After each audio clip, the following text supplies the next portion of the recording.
सभी सुंदर साथ के चरणों में कोटान कोट प्रेम प्रणाम। सुंदर साथ जी, पिछली वीडियो में हमने श्री खिलवत ग्रंथ के प्रकरण 5 की 20 तक की चौपाई का पाठ पूर्ण किया। आज हम आगे की चौपाइयों का पाठ करेंगे। सुंदर साथ जी, अगर आपको यह वीडियो अच्छा लगे तो प्लीज़ लाइक करें और जो भी सुंदर साथ आपके साथ जुड़े हुए हो उन सबको भी यह वीडियो अवश्य शेयर करें। सुंदर साथ जी, जिन्होंने अब तक हमारे इस चैनल को सब्सक्राइब नहीं किया, वे प्लीज़ इस चैनल को सब्सक्राइब कर दें ताकि आने वाले नए वीडियो का नोटिफिकेशन आपको तुरंत मिल जाए। ये खेल किया तुम वास्ते, जो देखत बैठे वतन, सो देख के उड़ावसी, जिन विद झूठ सुपन। हे ब्रह्म आत्माओं, वस्तुतः इस नश्वर खेल की रचना तुम्हारे लिए ही की गई है और तुम स्वयं परम धाम में ही बैठकर इसे देख रही हो। इसे देखकर जब तुम जागृत हो जाओगी तब यह नश्वर खेल उसी प्रकार उड़ जाएगा जैसे नींद से जागृत होने पर स्वप्न उड़ जाता है।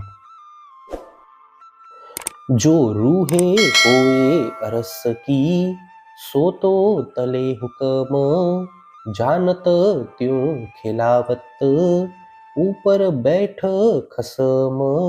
परम धाम की ब्रह्म आत्माएं सदैव धाम धनी के आदेश के अधीन रहती है, क्योंकि परम धाम में बैठे हुए धाम धनी जैसा चाहते हैं वैसा ही उन्हें खिला रहे हैं। इनमें भी मैं ही नहीं, जो ये समझे मूल इलम, फैल हाल इसकले वही, तब हक की मैं आत्म।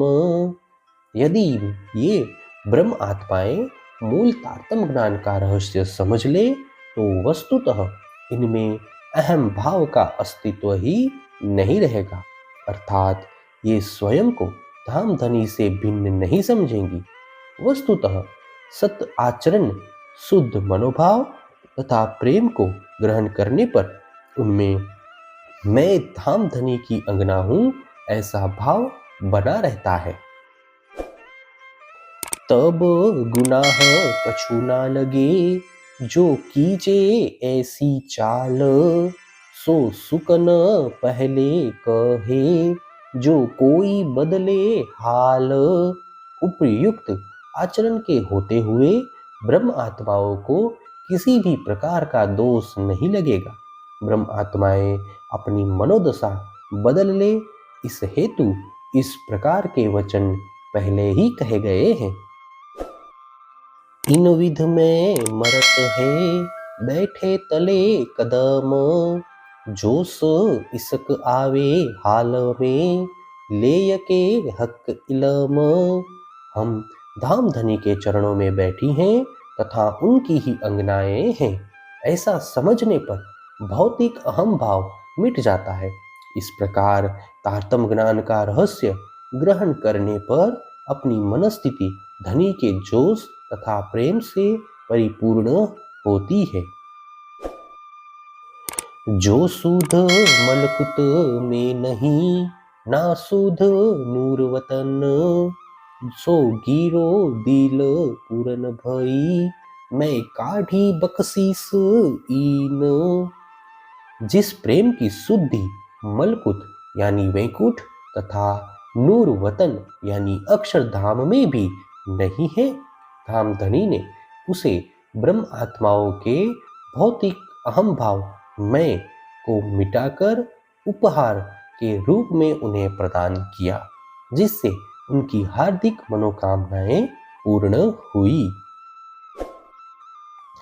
इन मैं को हक बिना कबहु न काढ़ी जाए, सो मुझ पर मेहर हके करी, मैं झरे को देत उड़ाए।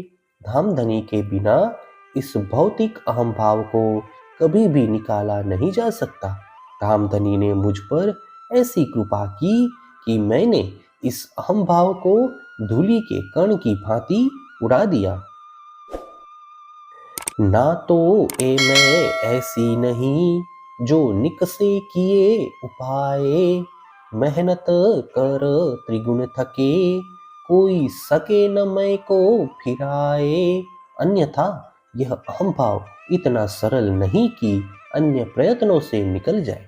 त्रिगुणाधिपति ब्रह्मा, विष्णु तथा महेश भी प्रयत्न करते हुए थक गए। वस्तुतः कोई भी इसे संसार से मोड़कर परमात्मा की ओर लगा न सका।